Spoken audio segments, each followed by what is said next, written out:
మీదే కులం, నువ్వు నా పక్కన వచ్చి నించుంటున్నావు.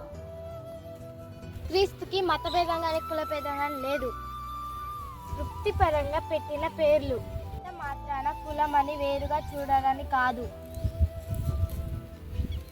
పై రూపము లక్ష్యము చేసే నరుడవు కాదయ్యా, నా హృదయపు లోతును ఎరిగిన దేవుడు నీవయ్యా. కోస్తే బంగారం తన కోస్తే విషమేమి రాదు.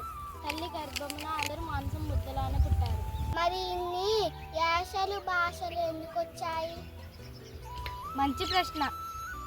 నోవాహు కాలంలో 40 రాత్రులు 40 పగళ్ళు ఆగకుండా వర్షం పడ్డది. అప్పుడు ప్రజలు భయపడ్డారు. అప్పటికి దేవుడు నిబంధన ధనుంచి మరెన్నడూ ఇలా జరగాలని సెలవిచ్చాడు. ఇలా ప్రజలు వినకుండా ఆకాశం అంతా ఎత్తు గోపురం కట్టాలనుకున్నారు. దేవుడే దిగి వచ్చి భాషలను తారుమారు చేశాడు. అప్పుడు ఆ ప్రదేశానికి బాబేలు అని పేరు పెట్టాడు. బాబేలు అనగా తారుమారు అని అర్థం. యెహోవా భూమి అంతటా వారిని చెదరగొట్టిందని ఆదికాండం 11వ అధ్యాయం 9వ వచనంలో ఉంది.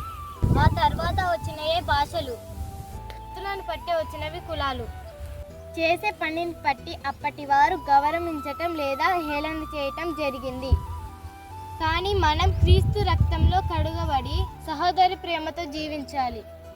ఇలా కులం పేరుతో చిన్న చూపు చూడకూడదు.